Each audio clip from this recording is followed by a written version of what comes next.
who it is, the horror flick, dig a ditch, pull a switch, Big Mitch. And I'm kicking in doors with old 3 O's. And I'm bringing 28 101s because we Vegas sons. It's the Meadowlands. And you in the metals, man. And y'all already know what's happening, right? Y'all know what's happening, right? Big Mitch. Big Mitch. Hubba Dogg. Take flight. Bam. Y'all already know, scrub. Nah. Welcome to Vegas Chronicles with your man, the horror flick from Super 6, Big Mitch. And today, like any other day, you know what we do.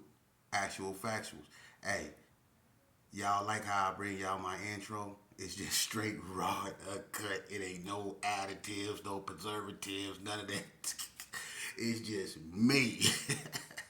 But anyway, welcome to Vegas Chronicles, man. And today, just like any other day, we kick actual factuals, man. Shout out to everybody that's been supporting my journey, man. We doing what we doing, man, and we steady elevating, man. And I appreciate everybody that's been rocking with me, man, and showing Vegas love, man. And I want to send a special shout out to Virgil Green, man. Shout out to you, bro, man. I felt everything you was stressing on that little piece you wrote on that video I did, and you know, it was very heartfelt, man, and it showed mental maturity, and it also showed what I be stressing, man, is that it's a lot of good OGs out here, man, that see things, you know, not exactly the way I see them, but you know, that see things, you know, in a mature sense, man, to where they understand that it's a problem that persists in our communities that need to be dealt with, and for that, you know, I humbly thank, you know, that brother, man, and you know, I was real cool with his brother, Ken Swin. You know, me and him did a lot of time together, man. And we was on NNCC yard, man. And Ken Swin from Donna was a good brother, man. And he always, one thing about Ken Swin, he one thing you was gonna do if you hung around him was you go laugh, man. And I still remember that big smile, man, of Ken Swin, man. And one thing about him, man, you know, he did a lot of time, but that brother right there managed to smile through it all. You know, and unfortunately, you know, when he got out, tragedy struck, you know, and Ken Swin was tragically taken away from, you know, us, like, you know, in the streets, man, and it's messed up, man. We lost so many good brothers, man, but rest in peace, Ken Swin, man, and shout out to Virgil Green, man. Shout out to Big Red too, man, who always keep it real and uncut, man. But today, man, I wanna talk to y'all about something, man. First of all, let me address this. Someone asked me if I could do a video on the East Coast Bloods war against 40 Block. First of all, I didn't know that the East Coast Bloods and 40 Block really had a war. I didn't know nothing about that. They came after me. East Coast Bloods, I'm not really, I don't know too much about them. You know, I know KC, he a real one. And a few more of those dudes, but I don't know really too much about East Coast Bloods, and that's why, you know, when I start, you know, bringing people on here, if there's people out here from there that want to get on here and speak on that, then it is what it is.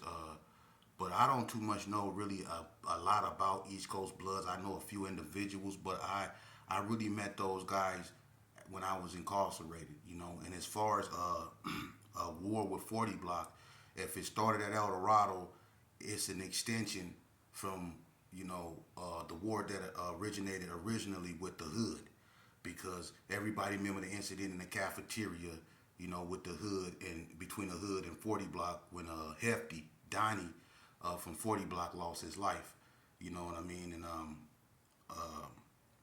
that was pretty bad because that was the first time, you know, Vegas experienced something like that within the school system, you know what I mean? I remember Chubb from West Coast Bloods, I think he got shot in the back on the school bus, you know, by the NTGs way back in the days and stuff like that, but it's been little skirmishes like that, but nothing never too bad, you know, but if anything, 40 Block and East Coast probably got into it, you know, as an extension of that, you know, but I don't know nothing about an East Coast 40 Block war. I know nothing about that. So with that said, moving on. I want to tell y'all a story, man. You know, I always, you know, one thing about my platform, I speak about Vegas and what went down in Vegas, and I speak on it so people can learn. I don't glorify nothing, you know, as you will see. But today I want to talk about the individual that I grew up with.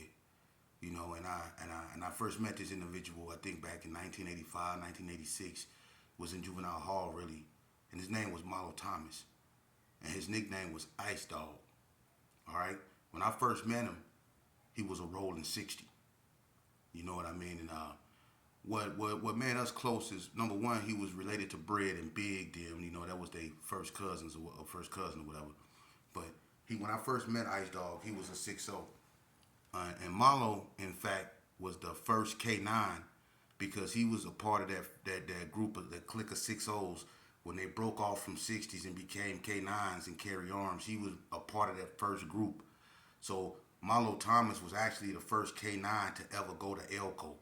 It was Marlo Thomas, But Marlo Thomas was he was an individual from the time I met him. And one thing that you can attach next to his name is fighting, because one thing that boy did is he fought a lot. And I don't know too many guys that have been in as many fights as Marlo have, and especially in Elko. I mean, some of the best fights in Elko, he happened to be involved in, like him versus Fat Dad from Playboys.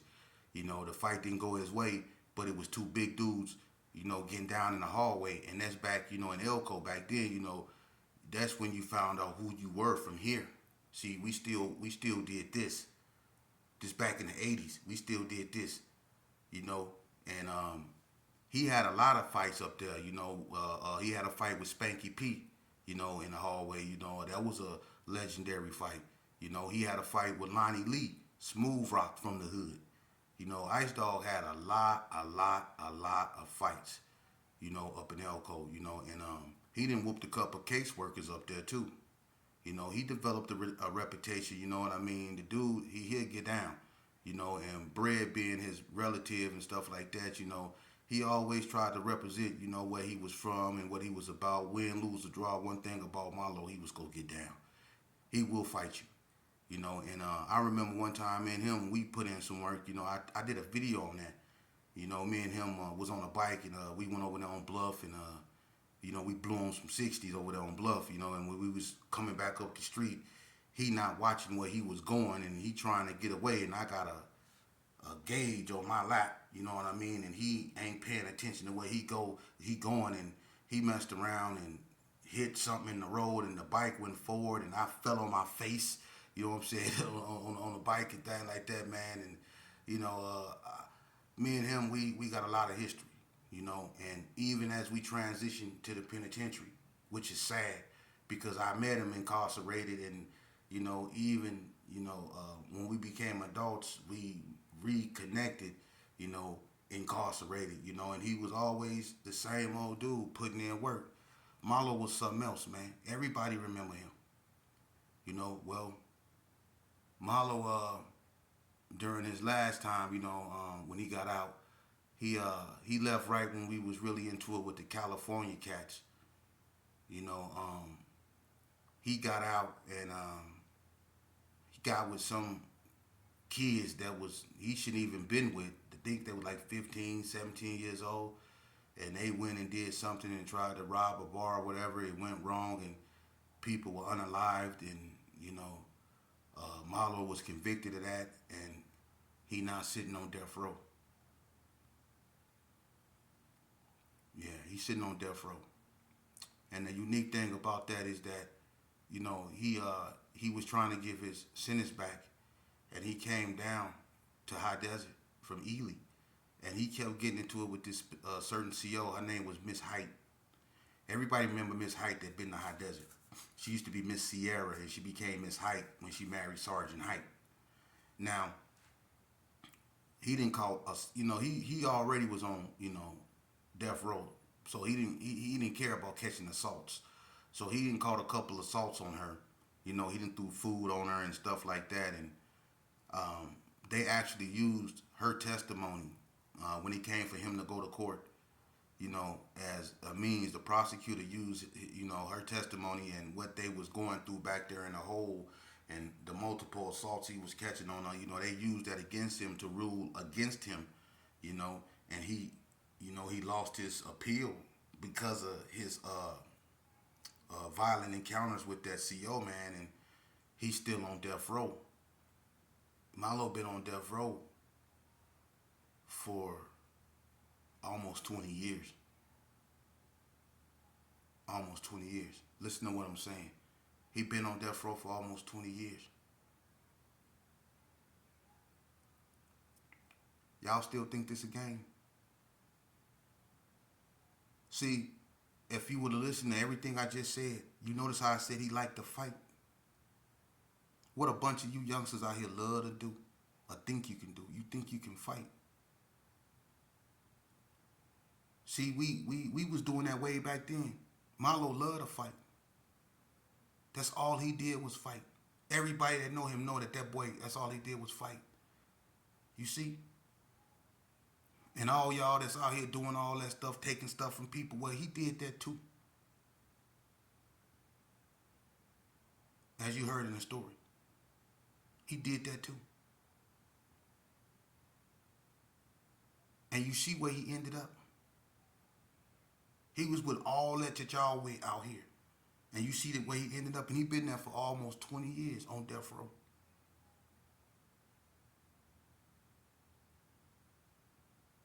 See? I'm going to tell you something, man. When I bring you Vegas Chronicles, I don't bring you Vegas Chronicles to glorify, Crip and blood and being a Gersh and all. Ain't nothing glorious about that. Ask anybody that was really about that life. Ain't nothing glorious about that. It's a lot of dudes that got to drink. It's a lot of dudes that got to do what they do. Because a lot of them, I said this a lot of us we don't seek help. We don't get therapy for what we've been through. All those, funerals that we attended, in and out of institutions, the consumption of alcohol and all that other stuff that's unnatural. The stress of living off hot wings and 40 ounces. Running from this, hiding from that. The stress of that life. It can have real neurological, meaning it can have real mental effects on you. Because this is an unnatural way of living. Very unnatural. It's an unnatural way of living that we accept as common life. There's nothing common about gang banging. There's nothing common about doing 6 months when you're a juvenile and then elevating to doing 3 to 6 years, 10 years, 20 years, 15 years, 5 to lives, 10 to lives, 20 to lives, 25 to lives, lives without, all that. 8 to 20s, 5 to 20s, 6 to 12, 5 to 15s. These are the sentences that they hand out. See, these are the sentences that people do continuously. And they still come back to prison. How you do an 8 to 12 or how you do a 5 to 15 and then do a 3 or 4 to 12 after that, get out and then come back to prison with another 20-year sentence. But that's what happens. So when you live this lifestyle, that's what happens. Ain't nothing normal about that. But people become accustomed to that way of life.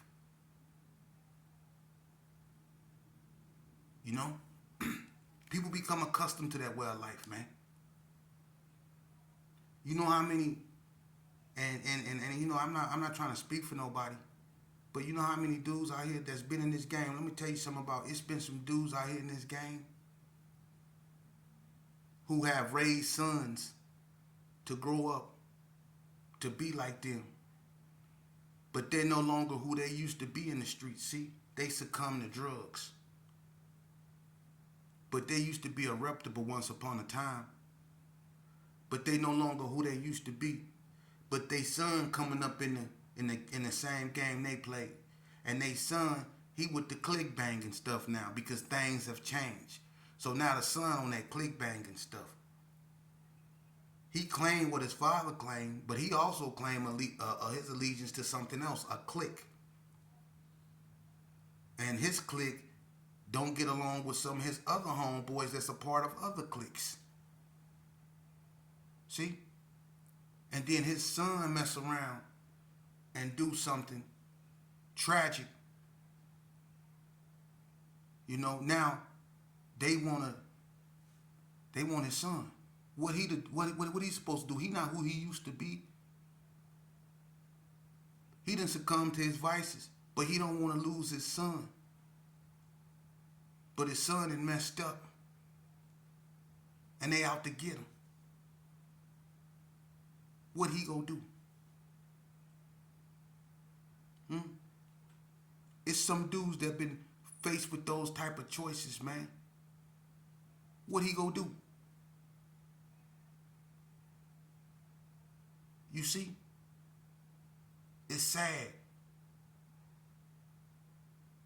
Because you got dudes whose sons then joined cliques and then done something to their father's homeboy child. Now you didn't turn your father and his childhood comrade into enemies now. Because his son and unalived his son. Now they beefing. And they grew up together. And so did the two kids. But they decided to join cliques. See, that's what's going on now. We need to really pay attention, man. I'm telling you the truth. That's what's really going on now. They clique banging.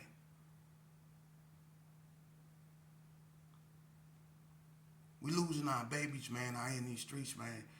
We want to fix injustice system. We want to fix this and we want to fix that. Listen, the first system that we need to focus on is the family system at home. Because if it's any system that's broken, in need of fixing as soon as possible, it's the family structure at home in our communities.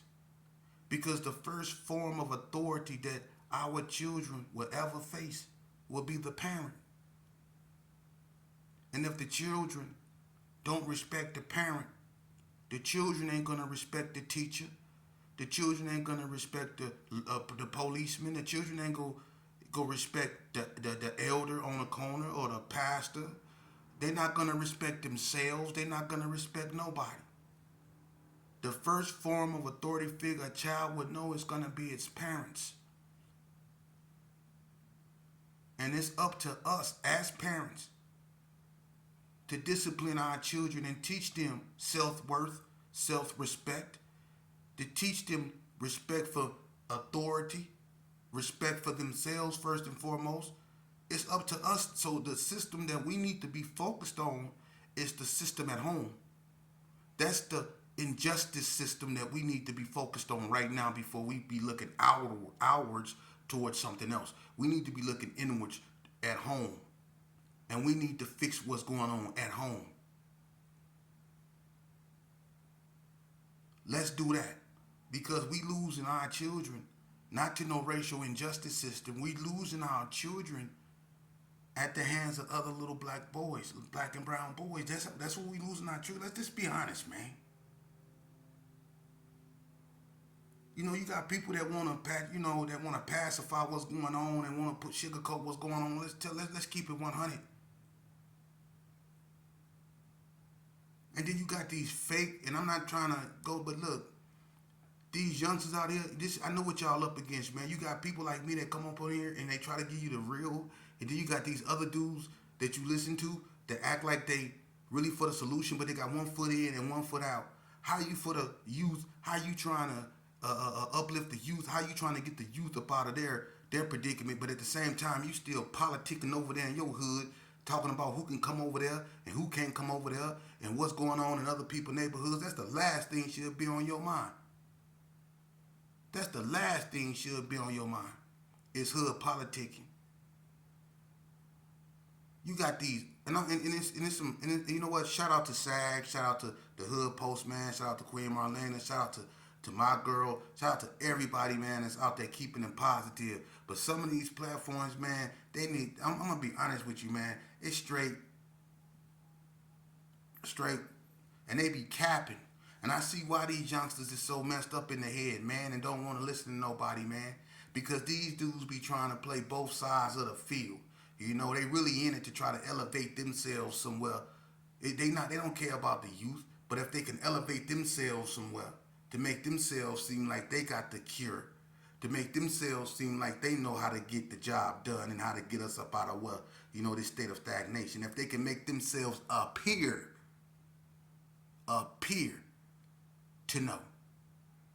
And that's what they doing. But if you listen to them very closely, just listen to them. You can hear the hiss. You can hear the hiss. Just listen to them. Just listen to them. If you gonna have a platform and you gonna be for the solution, be for the solution. You can't go to bed with God and then wake up with the devil. That don't work. That don't work, man. That don't work. That don't work. And about, I said I wasn't gonna address this no more. Look, when it comes to Las Vegas and California, there are a lot of similarities. Me personally, I have nothing against California. It's been once upon a time that when I was incarcerated, I done been caught up in wars, that in, Vegas versus Cali, I've been, stabbed and, but me personally, some of my best friends are from California. Big Mouse, rest in peace, from Athens, was one of my best friends. Quick Hands from East Coast was my partner. G'smar from Rolling 60s. Big player from Rolling 60s. We was cool. Joel from 40s. It's a lot of dudes that I was cool with that was from California that didn't have egos, that didn't think they was Superman or super this. Richie Rich from Skyline Pyrus. Davey Wavy from 5'9 Brims. These cats right here was real ones, man. Honey Bear from Bloodstone Villains. They was real ones. These dudes right here was real. B.I. from Skyline from Skyline Pyrus. These dudes was real ones, man. Butter from Skyline Pyrus, man. I get along with any and everybody. I don't care where you from or what color you are, man. Especially now, if you're about positivity, man, and if you've been through it, man, and you trying to teach, man, and you trying to uplift your people, man, and change your situation and change, and help other people change their situation, man, hey, I'm here, and I salute you. Because that's something that's hard to do, and you going up against something, the gravitational pull of the streets is something else, and then you got a lot of naysayers out here, people that like controversy, people that like to see drama. They think what's going on in the streets is funny. And they always say, you can't talk to these youngsters, they ain't want to listen to you because you ain't saying nothing. When you see a youngster getting jumped on, or when you see a youngster out, y'all pull out y'all phones and y'all record it. That's the first thing y'all do. You can see a youngster getting jumped, you go pull out your phone and you go record it before you break it up.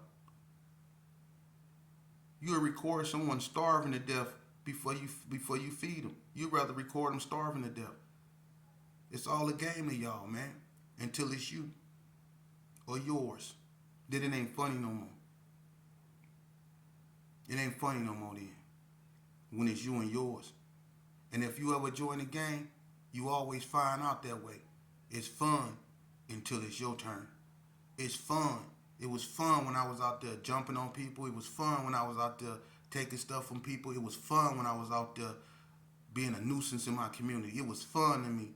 But when they put them handcuffs on me and they led me away and they put me in that cold cell and I was in there by myself and that alcohol wore off and all them drugs wore off me and I was still in that cold cell and my thoughts came back to me and I had to go through the process, it wasn't fun no more. It wasn't fun no more, see? Because now I got to pay for what I've done. See? And thinking everything was fun cost me 20 years of my life thinking it was fun, thinking it was okay. I had many chances to get it right, many chances to turn around. And I can't blame it on no injustice system because they gave me many chances to change my behavior. They offered me many outlets. They offered me many programs to change my behavior, to address my behavior. They gave me many slaps on the wrist. Many slaps on the wrist. You know? Only for me to get worse and worse because I knew they was only going to give me a slap on the wrist. See? But I'm not going to sit here and lie and say that they didn't try. I didn't want the help. I thought it was cool to be in the streets.